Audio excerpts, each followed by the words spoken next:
Hey, I'm Mike Gilliam, and this is Let It Rip. Happy New Year. Well, we begin the year with politics and the pandemic, both still at the forefront of discussion across the nation.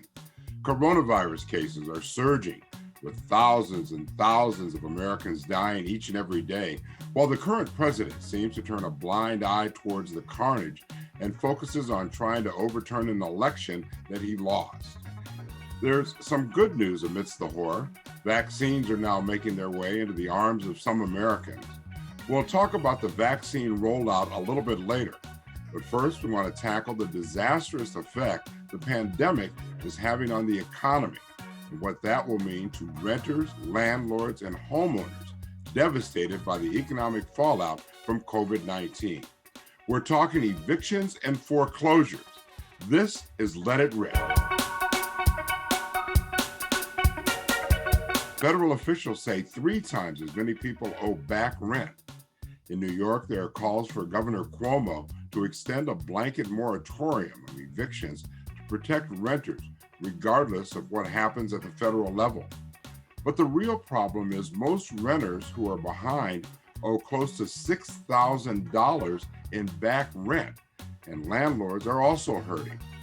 So we're talking lots of money here, and the prospect of people being evicted from their homes in the middle of winter, in the midst of a deadly pandemic, it could spread even more if huge numbers of people become homeless. Here to do a deep dive into the issue, we have CASA's Anita Long and attorney Michelle Batiste, who's been handling pro bono cases, including foreclosures. Welcome. Thank you. Thank you. Anita, how big is the problem here in New York? The problem in New York is huge.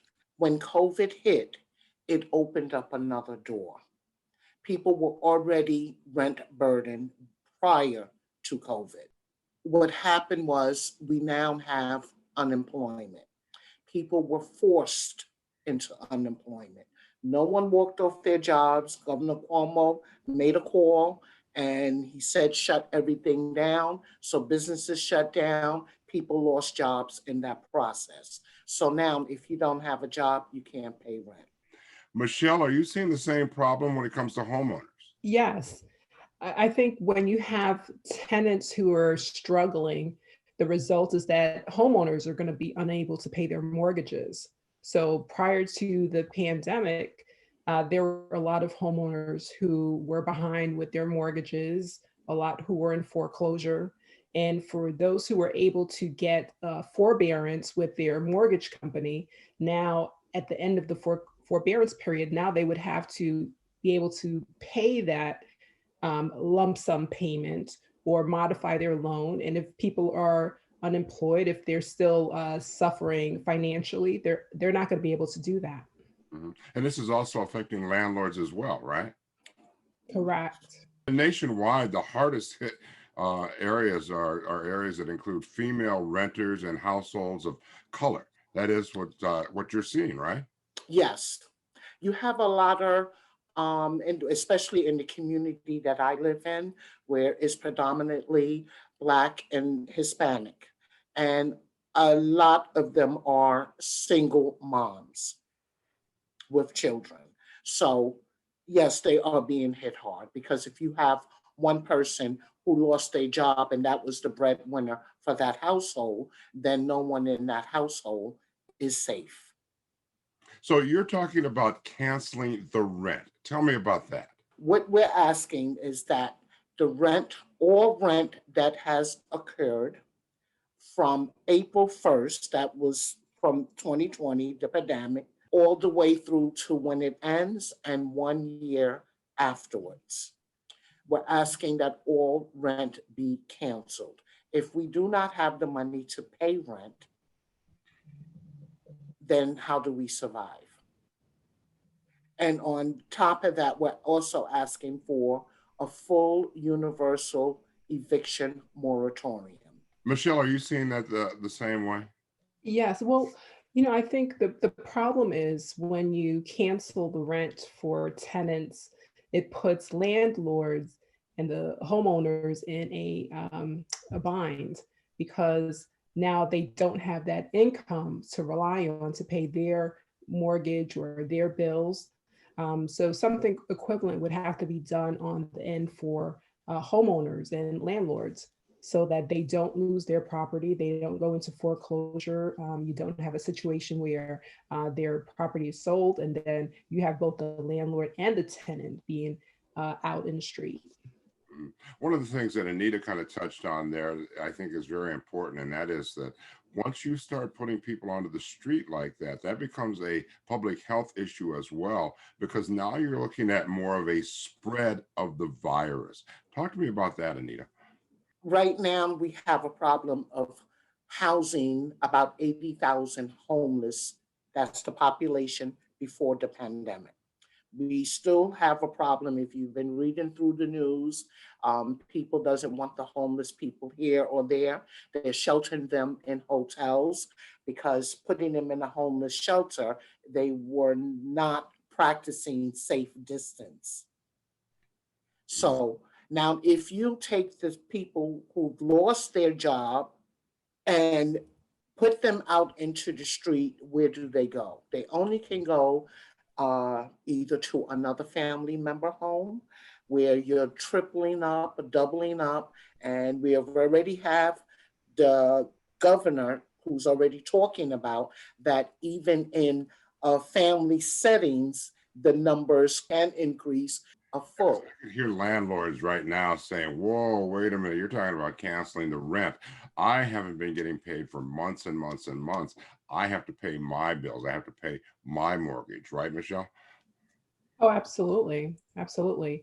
And I think right now, what you have under the current administration is that for landlords who were struggling to make their payments, they had a very difficult time doing what they call loss mitigation. So getting some type of either repayment plan or loan modification.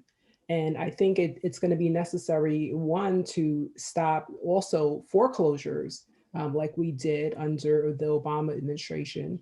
And we're also going to have to provide some assistance and some incentive for the mortgage companies to want to modify the loans of landlords that are behind.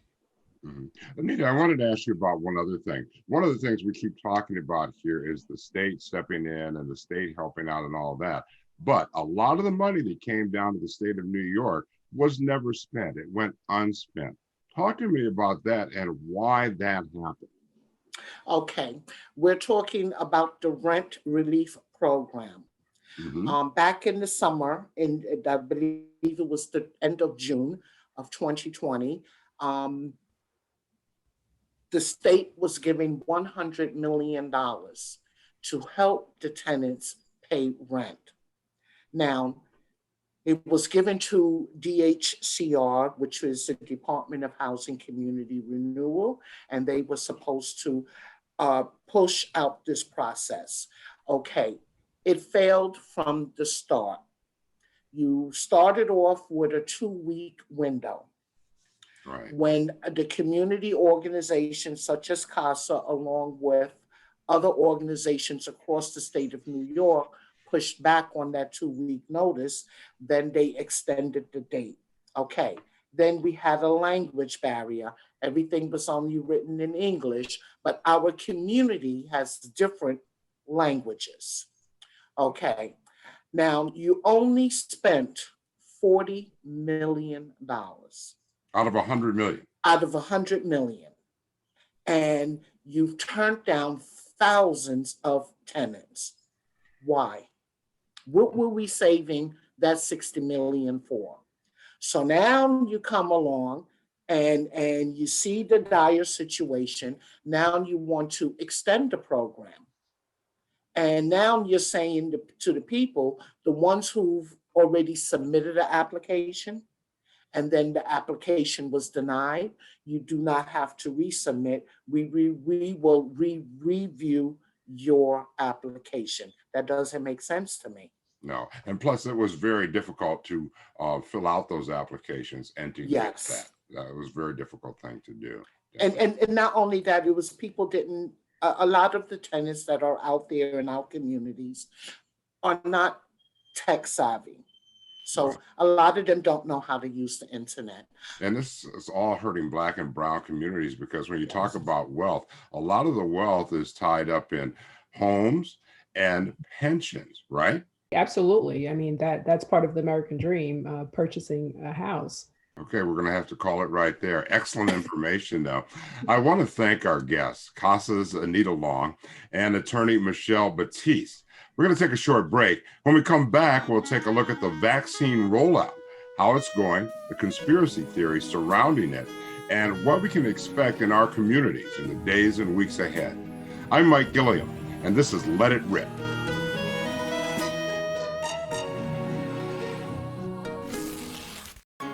You're watching CUNY TV, the City University of New York. Welcome back to Let It Rip. I'm Mike Gilliam. During some of the worst days of the COVID-19 pandemic, we're getting some of the best news. Vaccines are now being distributed.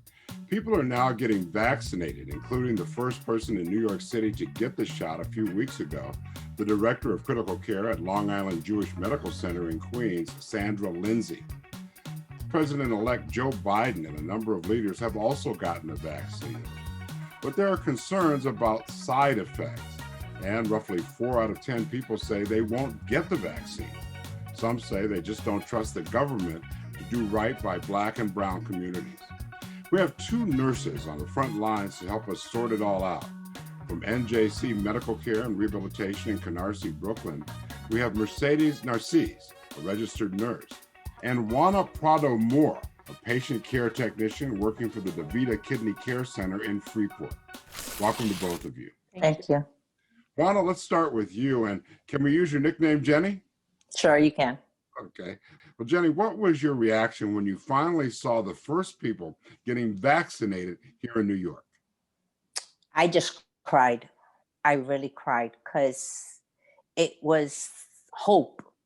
It gave us hope. There was light at the end of the tunnel. It just seems like it's all gonna be ending soon. And for my teammates, co-workers, friends, family that works in hospitals, it looks like there's hope, and you know, it's amazing. It really is. Mm-hmm. Mercedes? I was moved by the time I'm hearing about the vaccine. In my community, I've been a nurse for over 30 years. I work two pandemics, I would say, HIV/AIDS and now COVID-19. I never seen we lost so many people at once. And during the height of the pandemic, we're talking about March and April. And when I'm hearing about vaccine, I'm like saying, wow, at last, because usually it takes about more than 10 years, I would say, to get a vaccine. And hearing it, I knew firsthand that we were gonna have some issue in our community because things have not been right for us. We know we've been injected, we've been exploited. So I knew even the vaccine will come is how we're gonna educate our community, because we never received good things. I mean, I hate to say that in our community, it's been very difficult. So hearing the vaccine was good, it was great news, but it's how we're gonna get our community to get that vaccine. What are you hearing out in the community as far as the vaccine is concerned? Are you hearing from that 4 out of 10 people who say they might not take it? Yeah, we have a lot of people, but like I said, we can understand where that coming from is a trust. Our community is not been in the fear of the process, even policies in our community not being our favor. So I understand where they're coming from. That's why it takes me, for me to see a Black nurse receiving it first. I said, there is hope, they can understand, and the president is taking it, but it has been a lot of rumors. And I mean, like I said, we have been exploited, we've been injected. We know the history that can make people not trusting anything that coming from government level. Yes. I'm impressed by the fact that so many immigrants and others worked on that vaccine, you know. Jenny, what are you hearing out there in the community? I'm hearing the same thing. You can say like 2 out of 5 will not take it because they don't know enough about it. They're scared to take it. They're scared of the effects. They scared that something else might be wrong with it. Besides them having secondary issues, they don't know the reaction to it. If they can get sick or they will get sick about it from it, they really don't trust. Is it an education thing though too? Is it a situation where people are thinking about other vaccines maybe, and that they're going to be putting live virus into their bodies? When Yes. that's not the case? Yes. You know, this is the actual first time that we see it being done in front of our eyes, that a pharmaceutical, it's making it in front of our eyes, and we get to see it all over the news, all over the news, and the time frame that it's been done, and people are not trusting that. Mm-hmm. How much of it do you think is political, Mercedes? The fact that the message coming from the White House is a mixed message. It's a mixed message because we had a president that was irresponsible in messaging.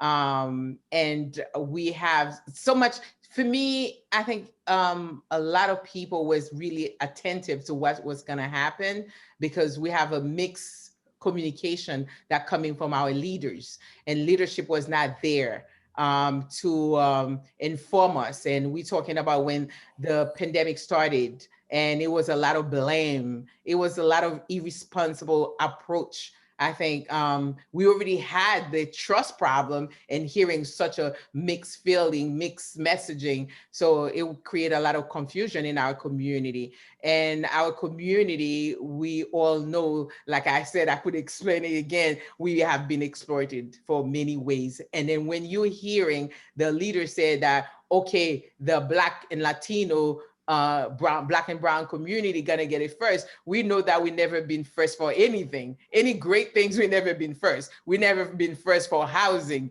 fairness. We never been fair for education. We haven't been like getting things coming, good things coming our way. So when you're talking about the vaccine is coming and we're already so reluctant, so you know that we, our community kind of like, hold it right there. We never get any good things. So, as you realize, a lot of people in our community, they don't even have primary physician. They don't have no insurance coverage. So now they've been suffering so much and lack of food insecurity in our community. We have housing insecurity. We have so many things that haven't been to our good side. So we haven't been benefiting to good things in this country and all over, I mean, to say the least. So when you hear that the vaccine coming, you say that people have not have primary physician, they could not benefit from telehealth. And so many of our folks end up in the ER